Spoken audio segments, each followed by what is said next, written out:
오늘 함께 나눌 하나님의 말씀은 사사기 9장 1절부터 6절까지 말씀입니다. 우리 한 목소리로 같이 봉독하겠습니다.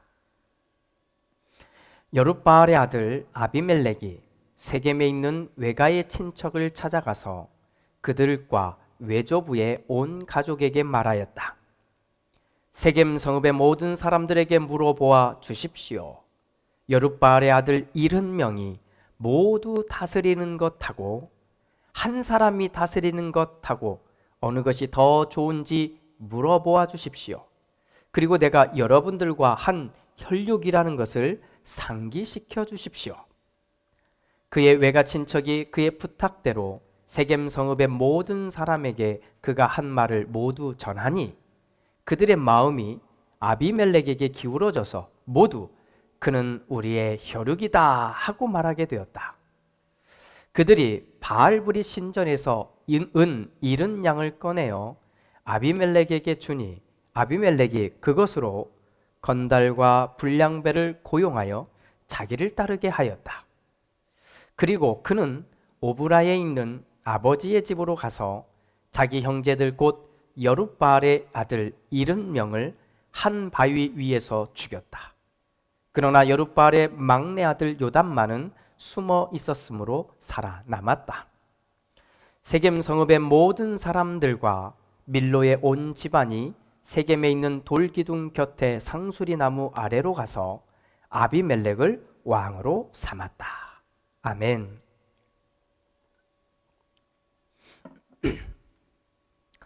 (2021년을) 시작하면서 우리는 사사기의 말씀을 함께 읽어가고 있습니다. 오늘 말씀을 포함하면 벌써 11번째 말씀을 나누고 있습니다. 하지만 이 말씀을 나누고 준비하면서 저에게는 개인적인 고민이 있습니다. 왜냐하면 사사기는 사실 열면 승리, 기쁨, 감사, 감동 이런 이야기들은 거의 등장하지 않기 때문입니다. 반면에 오히려 슬픔, 좌절, 실패 이런 단어들만 계속 연상되기 때문에 그렇습니다. 그렇지 않아도 답답한데, 그렇지 않아도 답답한 세상인데 이 말씀을 자꾸 이런 이야기를 계속 해야 한다, 해야 할까 이런 고민 때문입니다. 하지만 저는 이 사사기를 우리가 잘 읽으면 우리 안에 제대로 된 우리의 모습을 정확하게 바라보고 또 우리 교회들의 모습을 정확하게 볼 수 있는 기회가 온다고 생각이 됩니다. 그렇게 되면 짧게는 나 자신도 교회도 제대로 바라볼 수 있을 뿐만 아니라 길게 보면 정말로 제대로 된 믿음의 길, 또 교회의 길을 우리가 걸어갈 수 있게 되리라는 기대감 갖고 있습니다. 저는 기대하고 소망합니다. 우리 로고스 공동체가 비록 외향으로는 작은 공동체이고 아직 영향력으로 보면 크지 않은 거 사실입니다. 하지만 우리가 이 사사기를 잘 읽고 이 사사기에 나오는 이야기에 그렇지 않은 잘못된 부분, 틀어진 부분을 우리가 잘 배우고 나면 앞으로 우리는 이 지역사회에 좋은 영향력을 끼치는 공동체가 될 것이라고 기대합니다. 여러분들이 저와 함께 이 마음을 함께 품고 우리 사사기의 이야기를 함께 계속해서 나누었으면 좋겠습니다. 할렐루야. 지난 주일까지 우리는 3번에 걸쳐서 기드온의 수상한 이야기들을 다루어 보았습니다. 기드온의 이야기를 다루면서 한편 저는 이런 생각을 해보았습니다. 기드온이 이렇게 말하잖아요. 나는 여러분들의 왕이 되지 않을 것입니다. 내 아들도 여러분들의 왕이 되지 않을 것입니다. 우리의 왕은 유일하게 하나님 한 분뿐이십니다. 자, 정말 멋진 이야기를 꺼내 들었다는 것 우리는 이미 나누었습니다. 그런데 정말 이 내용이 사실일까? 기드온에 관련된 이야기를 다 찾아보면 기드온은 정말 나는 왕이다 라고 하는 말을 한 번도 한 적이 없습니다. 그러니 기드온은 말만큼은 내가 왕이다라는 말을 하지 않았으니 그나마도 괜찮다 이렇게 생각해야 할까요? 기드온에게는 아마도 부인이 많았던 것 같습니다. 이야기를 읽어보니까 아들만 70명이었습니다. 뭐 좀 더 생각해 보면 딸들이 있었을 텐데 딸들을 포함하면 아마 자식들이 100명은 좋게 넘었을 것 같습니다. 그리고 또 한 여인이 등장합니다. 뭐 성경은 첩이라고 말하는데 아무튼 이 여인은 이방 여인이었을 가능성이 높고 정식 결혼을 할 수 없었기에 성경도 첩이라고 이렇게 소개하는 것 같습니다.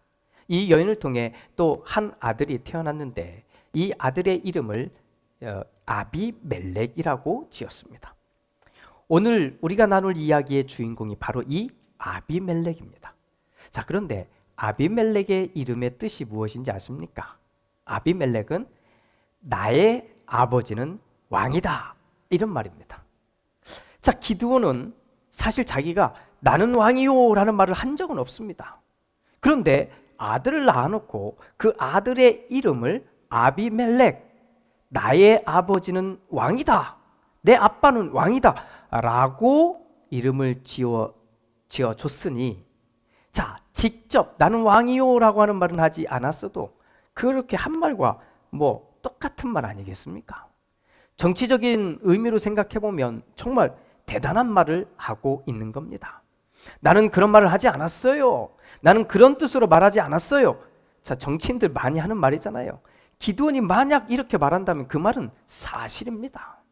하지만 그 말이 진심으로는 들리지 않잖아요. 정치인들 그렇게 딱 말하지 않아요? 딱 들어보면 이 말 같은데 말만 살짝 바꾸면 이런 말처럼 들리는 거잖아요. 자, 제가 이런 말을 하면 무슨 의미인지 한번 생각해 보십시오. 나는 그렇게 생각하지 않을 수 없다는 것을 말할 수 있다고 보지 않습니다. 다시 한번 제가 말해볼까요? 나는 그렇게 생각하지 않을 수 없다는 것을 말할 수 있다고 보지 않습니다. 자, 이렇게 말하면 그렇게 생각한다는 겁니까? 아니면 그렇게 생각하지 않는다는 말입니까? 자, 기드온은 이런 식의 말투를 사용했던 겁니다. 자, 오늘 이야기를 시작하면서 이 이야기를 읽어가는 우리의 느낌, 그것을 좀 제가 살리도록 이해를 돕겠습니다. 사사기를 기록한 저자는 기드온에 대해서 불만이 많았다고 봐야 됩니다. 왜냐하면 실컷 말로는 왕이 되지 않겠다고 해놓고는 실제로는 왕처럼 살게 된 기드온이었기 때문에 그렇습니다. 그래서 기드온의 이름 대신에 이 사사기의 저자는 여룻바알이라고 하는 이름을 사용하게 됩니다. 자, 사실 여룻바알이라는 이름은 기드온이 바알의 그 모든 신전을 다 때려 부시고 그리고 아세라 상도 다 때려 부시고 그리고 얻은 이름입니다. 그러니까 이 이름은 사실 참 좋은 이름이거든요. 그런데 사사기의 저자는 이 여룻바알이라는 이름을 기드온의 상황에 맞춰서 빚고 와서 사용하고 있다고 들으셔야 됩니다. 그러니까 읽으실 때 여룻바알의 아들이라는 말은 이런 의미가 되는 겁니다. 야, 너는 바알의 신전을 때려 부셨잖아. 그래서 여룻바알이라는 이름을 얻었잖아. 그런데 알고 보니까 결국에는 네가 바알처럼 돼버렸네. 너는 말은 그렇게 해놓고 실제로는 네가 그렇게 돼버렸잖아. 이런 의미를 담고 비꼬듯이 이 이름을 사용하고 있는 겁니다. 그러면서 오늘의 이야기는 여룻바알의 아들 아비멜렉이라고 하는 이 이야기부터 시작하는 겁니다. 그러니까 이것은 좋은 의미가 아니라 말을 싹 빚고 와서 틀어놓은 채 시작하는 겁니다. 자, 느낌이 오시지요? 자, 이런 아비멜렉이 자기 어머니의 고향인 세겜을 찾아갑니다. 그리고 세겜에 있는, 그러니까 외가지요. 외가에 찾아가서 거기에 있는 유력한 힘 있는 사람들 다 모아놓고 그들과 이른바 협상을 합니다. 딜을 하는 겁니다. 이런 내용입니다. 세겜 사람들이여, 지금 당신들을 지배하고 있는 것은 기드온이 죽자 그의 아들들인 70명이 당신들을 지배하고 있지 않습니까? 그런데 한번 생각해 보십시오. 70명이 모두 당신들을 다스리는 것이 좋겠습니까? 아니면 한 사람이 다스리면 좋겠습니까? 그런데 그 한 사람이 누군지 아십니까? 여러분들과 한 혈육인 나 아비멜렉입니다. 어떻게 생각하세요? 자, 이렇게 이야기를 건넨 겁니다. 세겜 사람들의 반응은 어떠했을 것 같습니까? 당연합니다. 자기들과 피 한 방울도 섞이지 않은 이스라엘 사람들이 자기들을 다스리는 것? No, 아니지요. 오히려 반쪽이지만 피가 섞여 있는 아비멜렉이 자기들을 다스리는 것이 천배 만배 좋거든요. 그래서 그 이야기를 듣자 이 세겜 사람들은 아비멜렉에게 힘을 실어줍니다. 그래서 이렇게 합니다. 그들이 믿고 있는 신 바알브릿의 신전에서 은 70개를 가져다가 이 아비멜렉에게 건네줍니다. 자, 이것을 건네받은 아비멜렉은 우리 성경 번역이 참 재밌어요. 뭐라고 번역하냐면 그것을 가지고 건달들과 불량배들을 고용합니다. 재밌죠? 현대판 그 드라마 같지 않습니까? 자, 돈을 주고 동네에서 그 지역에 있는 건달들과 불량배들을 고용해서 자기를 따르게 만듭니다. 그리고 그들을 데리고 가서 자기의 형제라고 말할 수 있죠. 자기 아버지의 아들들인 70명의 형제들을 한 바위에서 다 죽여버립니다. 정말 끔찍한 사건이 벌어진 겁니다. 정말 끔찍한 사건. 그냥 상상을 한번 해보시면 됩니다. 그래서 정확하게 읽으면 단 한 명이 살아남습니다. 막내 아들 요담만 숨어 있다가 살아남게 됩니다. 자, 이렇게 왕은 아니었지만 왕처럼 살았던 기드온, 그에 이어서 아비멜렉이 후계자가 된 것입니다. 70명의 형제들을 죽이고 드디어 아비멜렉이 왕에 등극하게 된 겁니다. 자, 지금까지 이야기도 진짜 막장 정치 드라마 아닙니까? 그런데 이제 앞으로 펼쳐질 이야기도 이와 버금갑니다. 한번 들어보십시오. 자, 기드온의 친아들들, 그러니까 우리 성경은 여룻바알의 70명의 아들이라고 소개하는데 이들은 그러면 관계가 서로 좋았을까요? 그렇게 생각할 수 없습니다.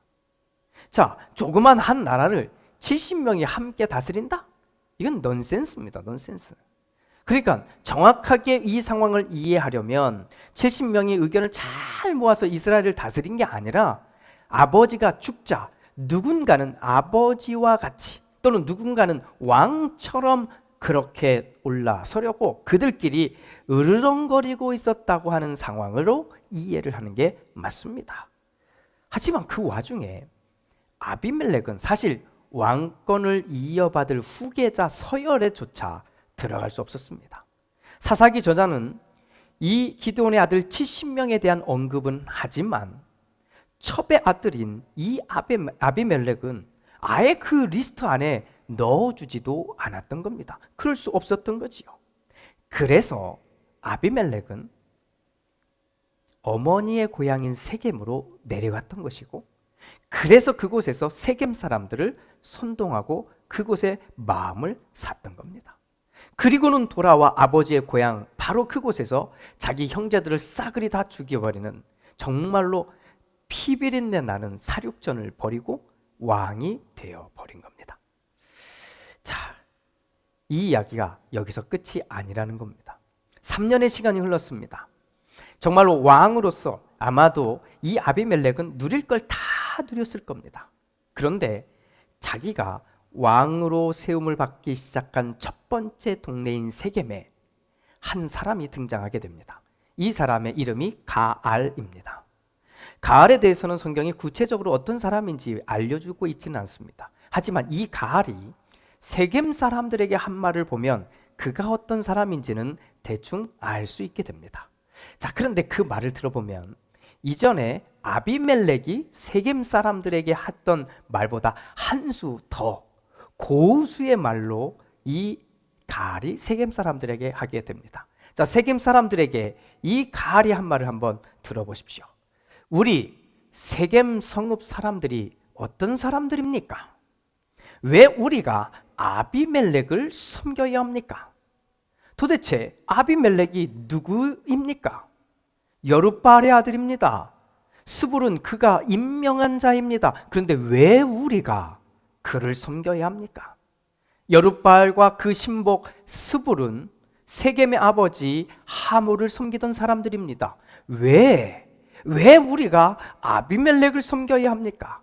나에게 이 백성을 통솔할 권한을 준다면 아비멜렉을 몰아내겠습니다.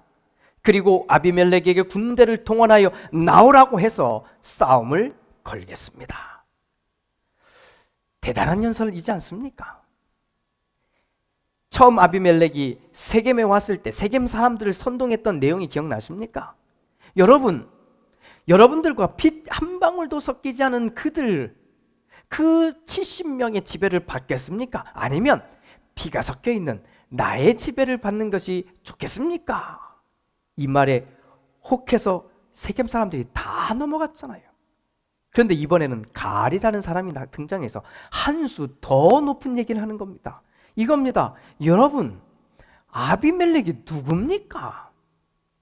그는 우리의 정통 혈통을 가진 사람이 아닙니다. 그는 반쪽짜리입니다. 반쪽짜리. 그러니 정통 혈통인, 온전한 혈통인 나에게 여러분들이 힘을 실어주시면 내가 아비멜렉을 몰아내겠습니다. 자,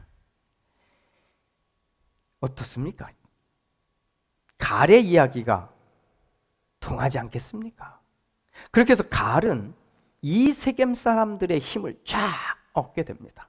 그리고는 그들을 등지고서는 이제는 사람들이 다니는 곳곳 그곳에 숨어서 지나가는 사람들, 그 사람들을 괴롭힙니다.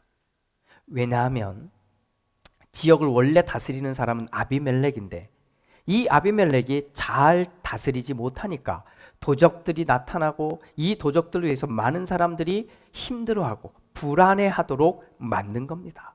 그래서 아비멜렉이 아니라 새로운 지도자를 바라보게 만들고 찾도록 만드는 바로 정치 작전이었다고 보는 겁니다. 자, 그렇게 가알의 이런 계략이 성공적으로 쭉 갔습니다. 그런데 진짜 전쟁을 치르게 되죠. 아비멜렉의 군대와 가알의 군대가 부딪힙니다. 그런데 예상과 달리 아비멜렉의 군대가 너무 셌던 것 같아요. 결국 이 가알과 가알의 가족들은 세겜에서 쫓겨나게 됩니다.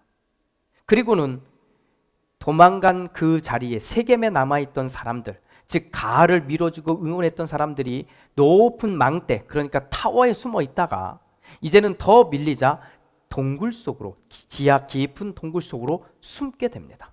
그런데 이것을 알아차린 아비멜렉이 이 동굴 앞에다 나무들을 다 쌓아놓고는 불을 질러버립니다. 그리고 거기서 다 죽여버립니다. 성경의 기록에 의하면 1000명이 넘게 그곳에서 죽임을 당했다고 합니다. 자, 아비멜렉의 이 정치 방법이 어떻습니까? 무시무시한 정말 그런 정치, 공포 정치를 하고 있다는 증거 아니겠습니까? 이 여세를 몰아 이 가알을 추종했던 사람들을 다 쫓아내기 위해서 이 아비멜렉과 군대들은 테베스라고 하는 곳까지 쫓아가게 됩니다. 테베스에 가면 정말 큰 망대가 있고, 즉 타워가 있고, 그곳 정말로 잘 지어진 거겠죠. 이런 망대가 있는데 이런 망대에 그곳에 사람들이 다 숨어들자 아비멜렉은 얼마 전에 있었던 그 방법처럼 똑같이 이 망대를 불태워버리려고 망대 안에 가깝게 다가서게 됩니다. 그래서 이제 불을 붙이려고 망대에 딱 가까이 붙는 순간 저 위에서 이름 모를, 이름이 등장하지 않아요. 어떤 한 여인이 맷돌이 뭔지 아시죠? 두 돌을 이렇게 겹쳐놓은 거잖아요. 이 맷돌 위판을 내려 던졌는데 이 맷돌에 이 아비멜렉의 머리가 맞고 이 두개골이 박살나게 됩니다. 이후의 이야기는 조금 더 있지만 결국 이 사건으로 인해 아비멜렉은 죽게 되고 그리고 나서 이스라엘 사람들은 다 흩어져 가게 됩니다. 그리고 남겨진 말씀이 사사기 9장 56절과 57절 말씀입니다. 하나님은 아비멜렉에게 자기 형제 70명을 죽여 자기 아버지에게 저지른 죄의 값을 이렇게 갚으셨고 또 세겜 사람들의 죄악도 그들에게 모두 갚으셨다.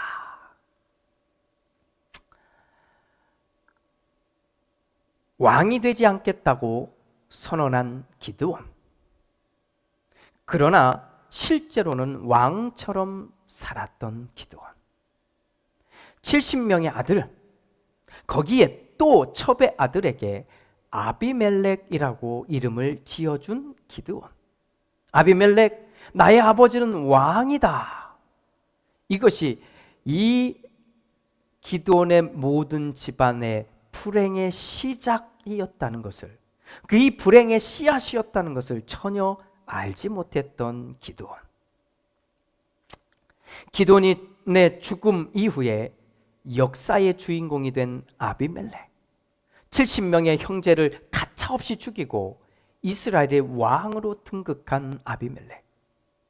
그는 결국 내부의 반란으로 인해 마지막에는 죽음으로 끝난 인생 아비멜렉. 위대한 왕이고 싶었던 아비멜렉, 하지만 이름도 전혀 등장하지 않는 한 여인에게 죽임을 당했다.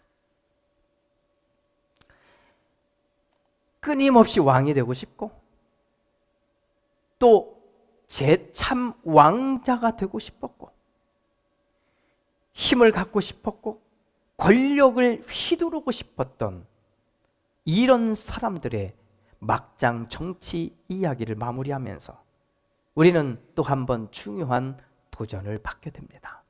사랑하는 여러분, 우리가 욕심을 부리는 것에 대해서 당연하게 생각하지 마십시오. 하나의 욕심을 부리면 그것으로 끝나는 게 아니라 그것이 우리 미래가 망가지는 시작이라는 것입니다. 만약 어떤 일 상황에서 내 마음에 두 가지 욕심이 들어오거든, 내가 마음에 두 가지 욕심이 막 일어나거든, 여러분 최소한 한 가지는 과감하게 버려야 합니다. 우리에게 들어오는 이 욕심들 끊임없이 반복될 텐데 이 욕심을 버릴 수 있으려면 우리가 꼭 해야 하는 것이 있습니다. 오늘 말씀의 이야기를 통해서 보면 이겁니다. 우리는 정치인이 아닙니다. 또 정치인이라도 이렇게 해서는 안 됩니다.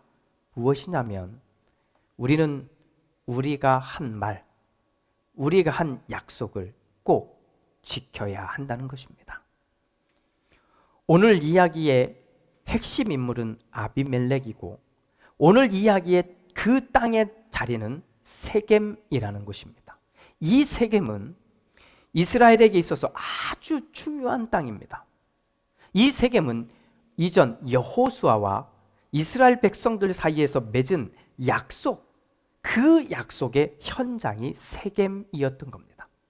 여호수아가 마지막 자기의 죽음을 앞에 두고 이스라엘 사람들을 다 모읍니다. 이스라엘의 지도자들 다 모읍니다. 그리고 그들에게 이렇게 말하는 겁니다. 여호수아기 24장 19절부터 22절입니다. 제가 읽어드립니다. 그러나 여호수아는 백성들에게 이렇게 말하였다. 당신들은 주님을 섬기지 못할 것입니다. 그분은 거룩하신 하나님이시며 질투하시는 하나님이시기 때문에 당신들의 허물과 죄를 용서하지 않을 것입니다. 만일 당신들이 주님을 저버리고 이방신들을 섬기면 그는 당신들에게 대항하여 돌아서서 재앙을 내리시고 당신들에게 좋게 대하신 뒤에라도 당신들을 멸망시키시고 말 것입니다. 그러자 백성들이 여호수아에게 말하였다. 아닙니다. 우리는 주님만을 섬기겠습니다. 여호수아가 백성에게 말하였다. 당신들이 주님을 택하고 그분만을 섬기겠다고 한 말에 대한 증인은 바로 여러분 자신들입니다. 그러자 그들은 말하였다. 우리가 증인입니다. 세겜, 이곳은 이스라엘 역사에 있어서 약속이라고 하는 것이 얼마나 중요한지를 알게 해준 땅입니다. 하나님은 이곳에서, 이 땅에서 한 약속 때문에 우리를 인도하시고 하나님은 이곳에서 한 약속 때문에 이스라엘을 지키셨던 겁니다. 여기에는요, 사인이 있지 않습니다. 말이에요.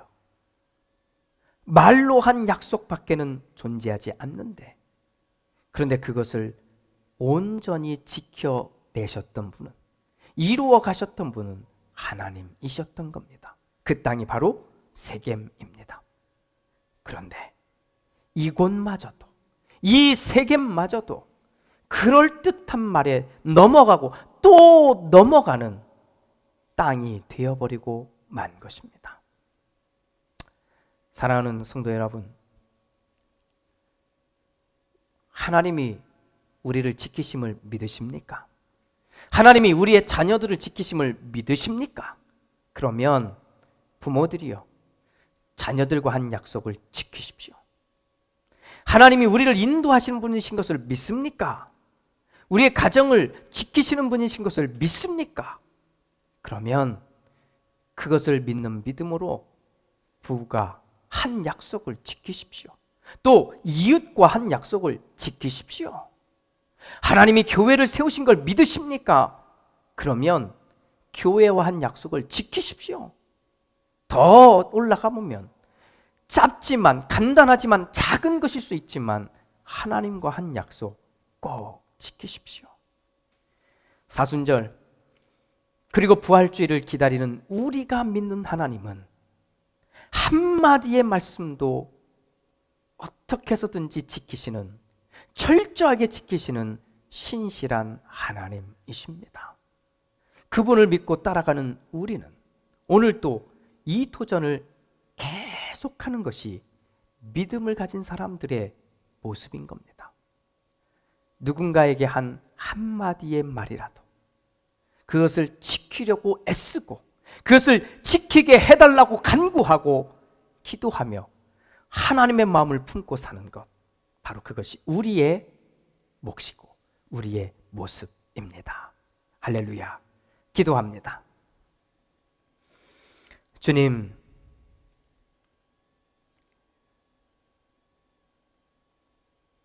안타깝게도 우리는 수많은 정치인들의 거짓말과 속이는 말들 속에서 살아가고 있습니다.